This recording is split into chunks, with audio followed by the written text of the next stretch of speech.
Do you want to talk at all about any of that? No. Okay.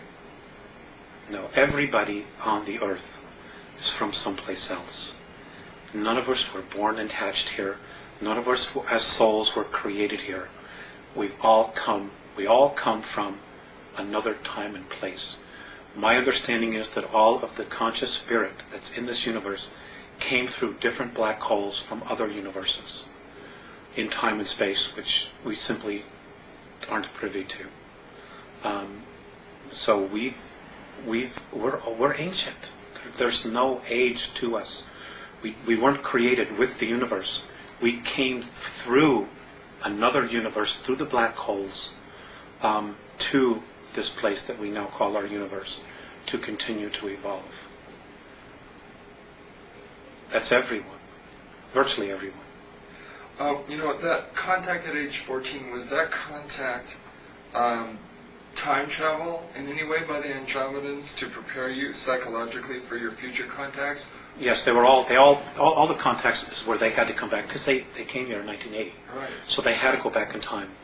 And that's what they've done with a lot of people. Even the Pleiadians, to some degree, I understand, have done that, where they go back and they start preparing people early for responsibilities they will have in the future, as opposed to hitting them all at once and saying, "Here you go," just dumping it on your lap, and you're saying, "Oh my God, what is this? My whole reality." So there are increments of preparation that have occurred and continue to occur, and this is occurring with humanity on a whole, in similar fashion, where information is being disseminated in little bits and pieces of ground roots. People are starting to come together and really sensing change, and they're slowly but surely being brought to a level that when the real truth hits them, they'll be able to experience it, handle it, and assimilate it for our good, Now, in 1985, your contacts with Visayas and Morni began to become more frequent. Please describe the nature of your contacts and the content of your discussions and the ways in which you communicate with them.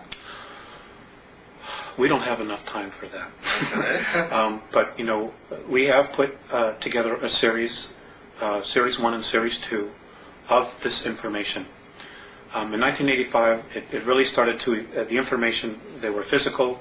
It evolved around the Greys, the Earth agenda, our spirituality, religions, Earth governments, Earth history, our genetic creations, the 22 different races that have actually colonized the Earth at one time or another, and who we have within us genetic racial memories of, within our DNA.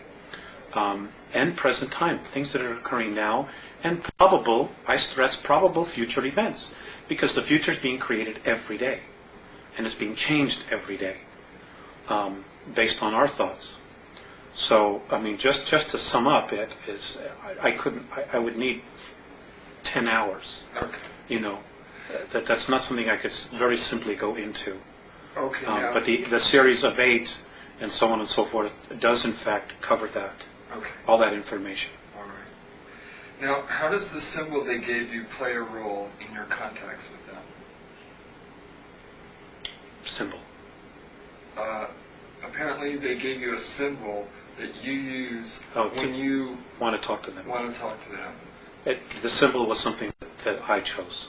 Oh, I see. Okay. Do they ever talk amongst themselves in a language you don't understand? They do, and it's not really a language.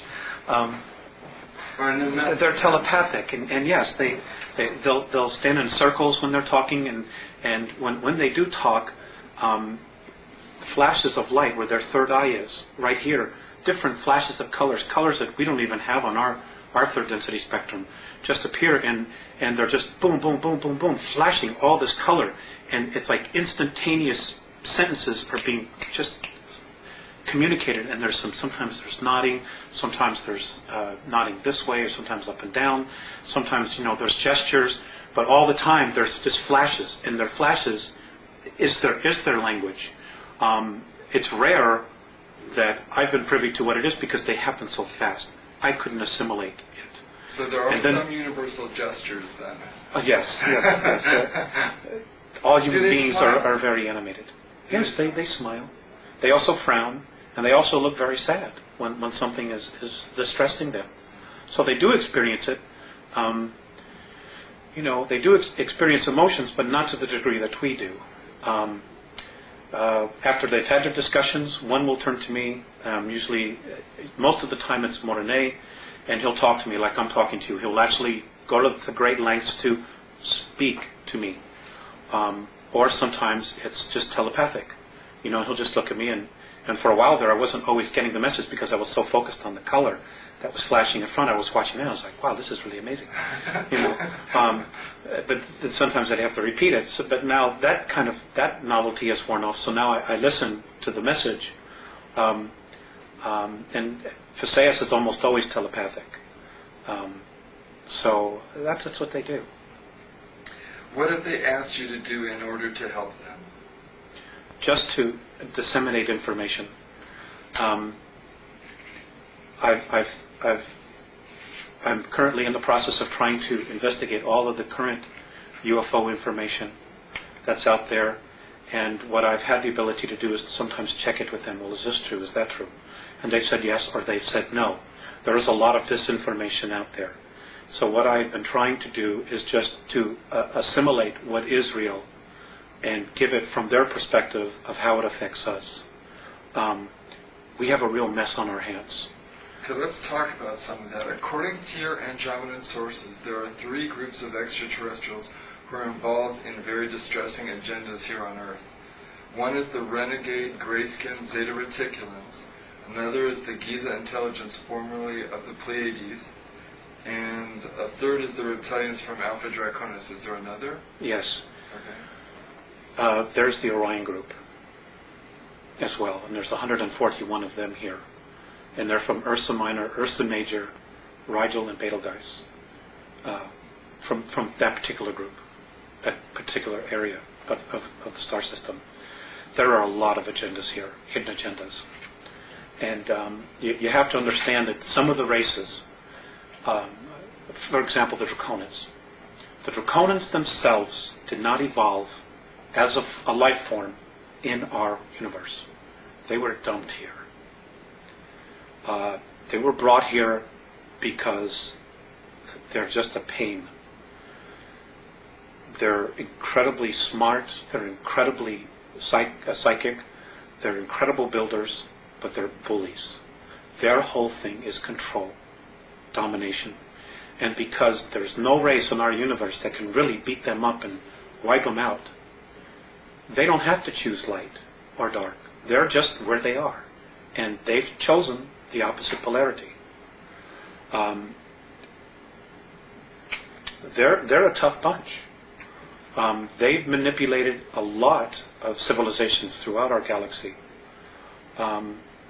They're also responsible for the 600,000-year war, which almost annihilated the human species in our galaxy.